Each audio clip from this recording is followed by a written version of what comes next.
کیا کھاہے کہ نمازی نہ رہے، یعنی وہ صاحب اوصاف حجازی نہ رہے۔ مسجد تو بنا لی شب بھر میں ایمان کی حرارت والوں نے، من اپنا پرانا پاپی تھا برسوں سے نمازی بن نہ سکا۔ من اپنا پرانا پاپی تھا برسوں سے نمازی بن نہ سکا۔ اور فرش والے تیری شوکت کا علو کیا جانے، خوش رواں عرش پہ اڑتا ہے فریرا تیرا۔ حضرات محترم، رمضان مبارک ہمارے اور آپ کے درمیان آیا تھا اور بہت تیزی کے ساتھ رخصت ہو گیا، بہت تیزی کے ساتھ۔ یہ قیامت کی نشانیوں میں سے ایک نشانی ہے کہ سرکار فرماتے ہیں کہ قیامت کی نشانیوں میں سے ایک نشانی یہ ہے کہ سال مثل مہینہ کے ہو جائے گا۔ سال گزرنے میں جتنا ٹائم لگتا ہے نا، مہینہ گزرنے میں جتنا ٹائم لگتا ہے، بالکل سال ایسے ہی ہو جائے گا کہ جیسے مہینہ نکلا ایسے دیکھتے دیکھتے سال نکل گیا۔ اور مہینہ مثل ہفتہ کے ہوگا، یعنی جیسے مہینہ نکلتا ہے ایسا لگتا ہے کہ ابھی جمعہ کا دن شروع ہوا تھا پھر سے جمعہ ہو گیا، اسی طرح مہینہ 1 تاریخ کا آیا تھا پھر سے 1 تاریخ آ گیا۔ مہینہ مثل ہفتہ کے ہوگا اور ہفتہ مثل دن کے ہوگا، یعنی ہفتہ ایسے گزر رہا ہے جیسے ایک دن گزرا گویا لگتا ہے کہ یوں جمعہ تھا پھر یہ جمعہ آ گیا۔ اور دن ایسا گزرے گا کہ کسی چیز کو آگ لگ گئی، جل کے ختم ہو گئی، یوں صبح ہو گئی یوں شام ہو گئی۔ تو یہ قیامت کی نشانیوں میں سے ایک نشانی ہے کہ دن سے برکت ختم ہو جائے گی، دن سے برکت اٹھا لی جائے گی۔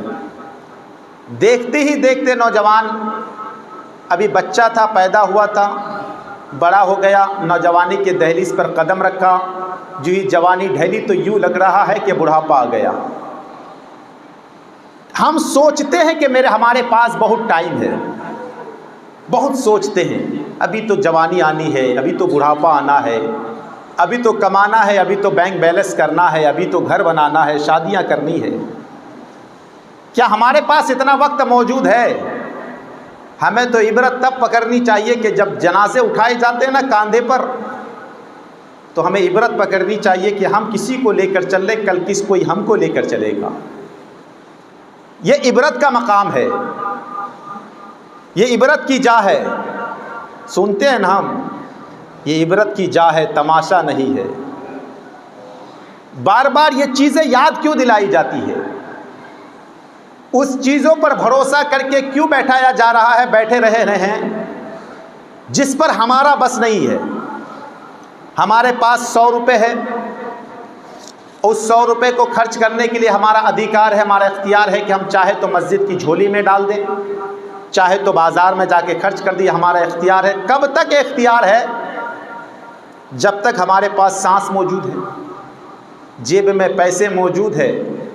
لیکن جس چیز پر بھروسہ کر کے بیٹھے ہیں کہ ہم بازار پہنچیں گے، سامان خریدیں گے، یہ 100 روپے خرچ کر کے آئیں گے، تو وہ بازار جانے پر بھروسہ ہے کہ نہیں ہے، اس کا کوئی اختیار نہیں ہے، کہ اس کا اختیار صرف پروردگار کے پاس ہے کہ تمہاری سانس کتنی دیر میں۔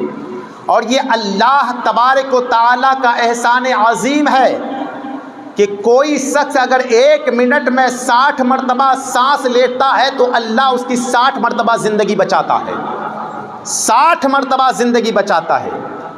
مگر ہم رزق خدا کھایا کیا، فرمان حق ٹالا گیا، شرم نبی خوف خدا یہ بھی نہیں وہ بھی نہیں۔ ہم جس رب کا رزق کھاتے ہیں اس رب کو بھول گئے، اس پروردگار کو بھول گئے۔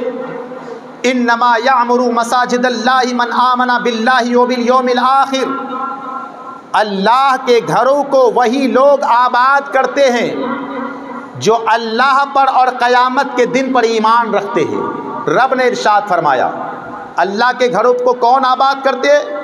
جو اللہ پر ایمان رکھتے ہیں اور قیامت پر ایمان رکھتے ہیں۔ ہر انسان جانتا ہے کہ قیامت آنی ہے، ہم کہتے ہیں ایمان والا یار جو کرنا ہے دنیا میں کر لو، جو کرنا ہے کر لو، ایک دن تو آئے گا نا جس نے ہمارے ساتھ برا کیا وہ پائے گا،